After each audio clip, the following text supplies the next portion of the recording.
Hey besties, welcome back to Healing Her Hustle. It's your girl Ashari, and today we are cozy. I got on my blanket, we in the pink chair. The pink chair is usually loud AF. Treating myself to coffee today because I ain't been doing it every day, and it's been like a good 3 to 4 days without it. So clock in. So if y'all remember episode 8, we were totally doing like a deep dive, and I thought that I was going to be able to edit it and do all the things and go back, but it seems that watching us talk about that in detail is kind of triggering. So y'all might have to adjust to the ghetto-ness of these videos because I don't think I like watching them back. And fun fact about me, when I first started a YouTube channel 7 years ago, I think it was 7 years ago, and it was based on spirituality and everything like that. And I made, I think, 6 videos, but I had an issue editing because I could never watch myself back. Like, I didn't want to look at myself.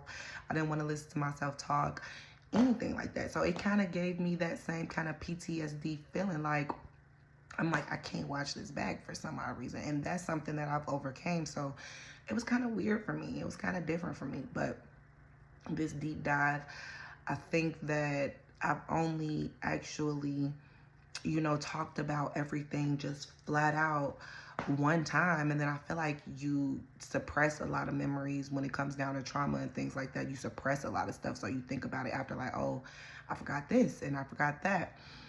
But I've only did that one time where I've talked about it, and there was a girl, she gave everybody like the green light. She was doing something, I don't know, something for content, and she's like, yeah, this is my email, send me an email of like your life story. And so I literally sat there for 4 hours typing out my life story and sent it to her. And then when I went back and read the email, it was so much that I had still skipped out and everything like that. But that was the only time I've done a review of this interesting life that I've been blessed with, okay? But either way it goes, let's continue into the deep dive, besties. Let's talk about some more of it, because I know we definitely discussed, me growing up, me being the only one by my dad. We discussed my mom's addiction. I don't even think that I really got into detail about that. I did want to elaborate that with my mom's addiction, she was going through, and again, I probably did say this, but I didn't watch the video fully through, so I might have to just repeat it to kind of polish y'all up on everything and give you a clear understanding and idea of the lifestyle that I grew up in.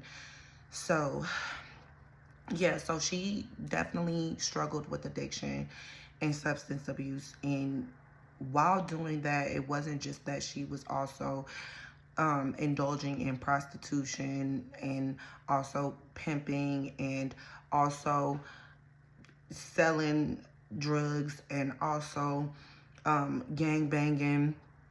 All of these things my mom was just kind of like involved in naturally. So that's why my granny was like kind of real fed up, and she kept being kicked out the house, and we kept ending up in the streets of Chicago, all up and through. Like, we're from the south side of Chicago. We was on the west side in shelters. We were like, it was awful. Like, in the west side, if you ever if you're a Chicago native or anything like that, and the hood in the west side is way worse than the hood in the south side. Definitely subjective.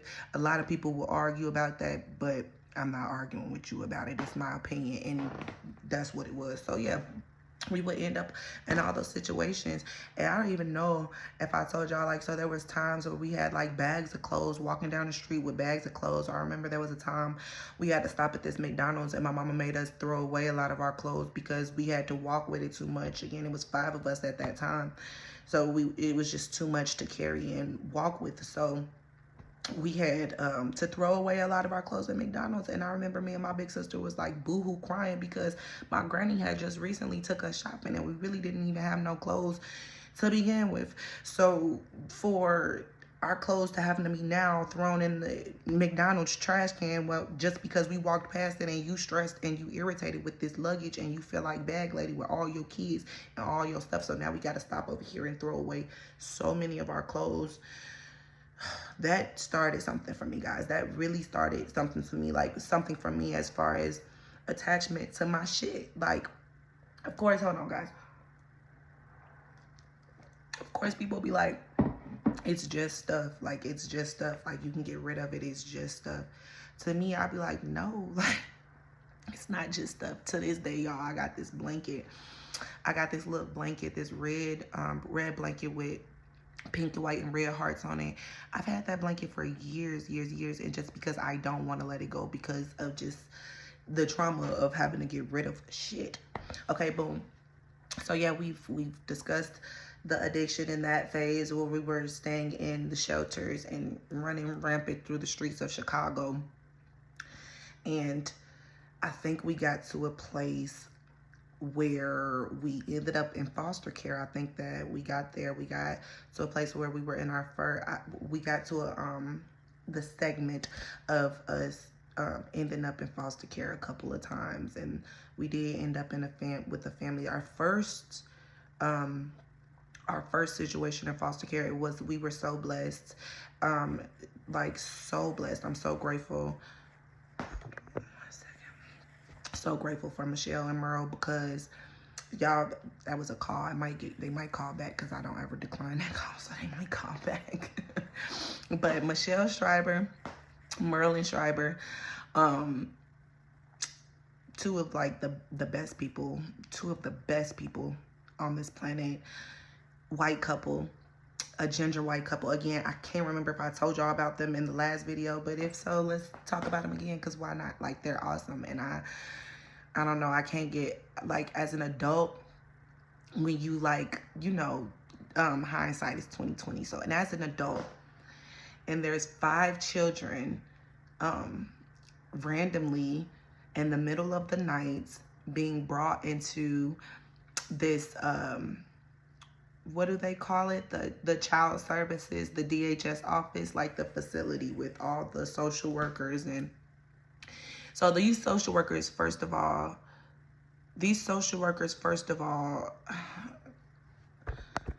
sorry guys, that's gonna irritate me. But these social workers, first of all, did not have to be there. It was like the way that everything kind of transpired, it was totally the middle of the night. I think, if I'm not mistaken, like 2 a.m.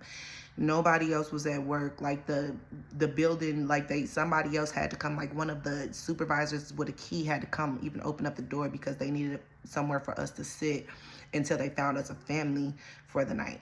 Now, they found us a couple of families, but they would split us up.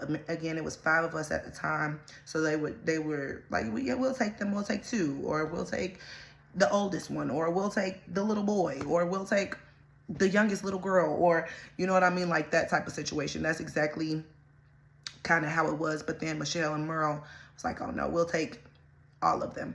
Mind you, I think Michelle and Merle, it's Mike. Okay, I'm gonna list their kids only because I want to see how many kids that they initially had. So it was May. May, they had an older son. He didn't live with them though, but it was May, Micah, Marla, Mindy, Michaela, Maria. I think that's all the kids. And then they had dogs, animals, goats, horses, things like that. So they had this whole big farm, nice huge house. I think it was on 2 or 3 acres of land. And they decided in the middle of the night they was gonna come get us. And that they did. They came and got us, and boy, was that like, it was like eye-opening, because these were not just regular, there was white kids, there was Vietnamese kids, there was Mexican kids, like all in this household, and only the 2 oldest were their biological children. So I'm just giving this backstory so that you can get kind of an assumption of just what kind of people what kind of people they were. Like, these were really decent people. Like, again, a nurse, Michelle was a nurse, and Merle was a farmer. Very decent people. Already had, what was it? So I think it was 5 adopted kids, and 2 of them they already had on their own. So like, it's just, they were great people, and they took us in and they taught us so much. We learned so much. We experienced so much. That was our first foster care. And I think that we were just so blessed, because nobody else is that blessed. You know what I mean? You just fresh out the hood, fresh out of this situation, and you blessed into a wholesome household, like a real deal wholesome household. Like, when I say not a disingenuous bone in their body, not a disingenuous bone in their body. And whole time Michelle was fighting breast cancer. So it's just, I don't know, like, it's just, I feel like they were angels. They were genuinely sent from above, and me and my siblings was totally blessed. I can't even say lucky. We was blessed to end up in their house for as long as we did. So that was the first home we were in before ending up with my mom, ending up back home with my mom in that transitional place where I feel like we left off on the last video, where I told you we were in this transitional home, 2-bedroom apartment. And it was like, yeah, so we ended up back there, and we were with my mom there. And that's when I guess she was trying to get her act together. She was going back to church, doing all those things, but then the little things that were just bad habits were still kind of there. So again, I told y'all about the substance abuse that I ended up encountering at that young age while we were there. I don't think she thought much of it. I didn't think much of it. Neither did my big sister. We were all sitting there on the way to school. Well, before me and my sister walked to school, we had to walk like a mile to school. Before we was walking, my mom and my sister was outside smoking, and she's just like, you want to hit it? And I'm like, sure. So then I ended up smoking. That started my whole entire smoking journey. So that's when that started.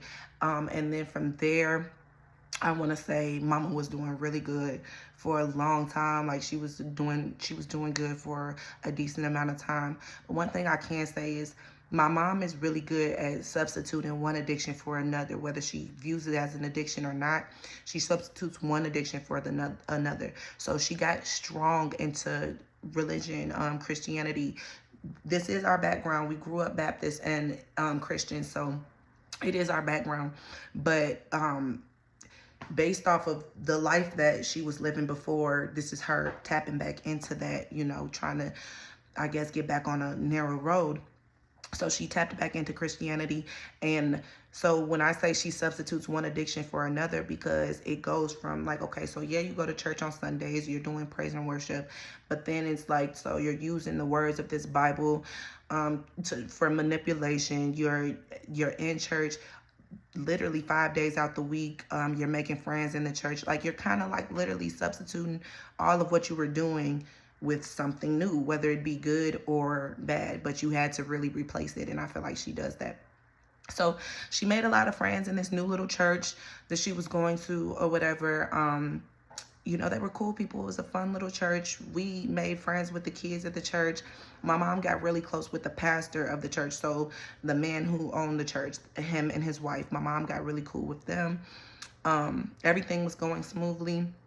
Everything was going okay until my mom relapsed again, and we ended up with that family because my mom didn't want us back in the system. Well, we would have been back in the system, but they were qualified because they had prior adopted kids also. So they were qualified to take us. So they ended up taking us while my mom ended up going back to rehab and everything like that. That situation ended up being a shit show. I mean, a total and utter shit show. If I'm not mistaken, I feel like in that home, my little sister was touched. She's changed completely. That home changed her completely. I feel like she was totally touched. They also had 6 children of their own as well. And it was awful. I tried to run away all the time. My mom was in a facility that was a couple of hours away from us at the time too. So I would write her and tell her how I'm going to run away and come to her. And She's just like, you can't leave your little sisters. Because at this time, my big sister had went to go live with her dad. So that was our leader at the time. She was our leader. She had gone to live with her dad. And so did the my little brother, the one under me, and my little sister, the one, they have the same dad. Those two went together to Oklahoma with their dad, and my big sister went with her dad. So that's exactly what it was. And it was just me and the other siblings. So I feel like I didn't have any type of control. And she's like, you can't run away, you can't leave, like all these things. But that was one of the bad foster homes that I would say that I really didn't like and made me really appreciate Michelle and Merle. The father was a military veteran, a retired veteran. So he was just very militant, very strict, but it was kind of like a weird aspect to it. It was like a weird dynamic to it. His relationship with his children was a weird dynamic. His relationship with his wife was a weird dynamic. Their adopted child, it was weird. It was just all very freaking weird. But either way it goes, so that was another home. And my mom got back to a place where she can get us again. So we went to another transitional home to go stay with my mom. Again, I think it's only at this point, I think it's only two of us. Yes, it was two of us, and my mom was pregnant. Two of us and my mom was pregnant with the third, Akila, the one who's 18 now. Pregnant with her. We moved to the kind of like halfway house type of situation with her. Flooded out. So we were there all of a month, if even. Flooded out. We had to relocate. FEMA had us in this like college. We were like literally living in like college dorms.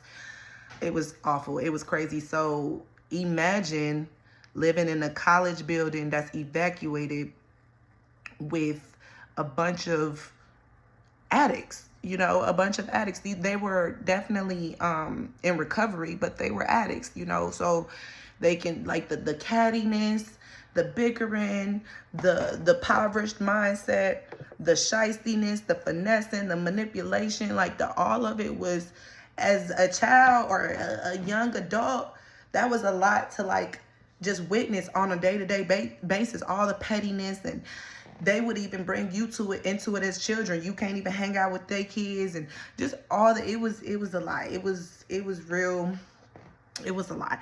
So let's see. So after we are in that little situation and we're staying there, FEMA pays my mom a decent amount of money to get her a place. So that's what she ends up doing, getting a place. And I think at this moment, I feel that she moved back to Chicago. Yeah, she moved back to Chicago because this was all happening in Iowa. So she moved back to Chicago, and I think that's when she got the place in Hazel Crest. Yes. No. So she didn't move back to Chicago. Her and the man, Ed, my stepdad, they had stopped talking when my mom had went back through that regression. They had stopped. So, because remember, we were in the transactional home before going into that other foster care. They had been a lot of discourse and toxicity then.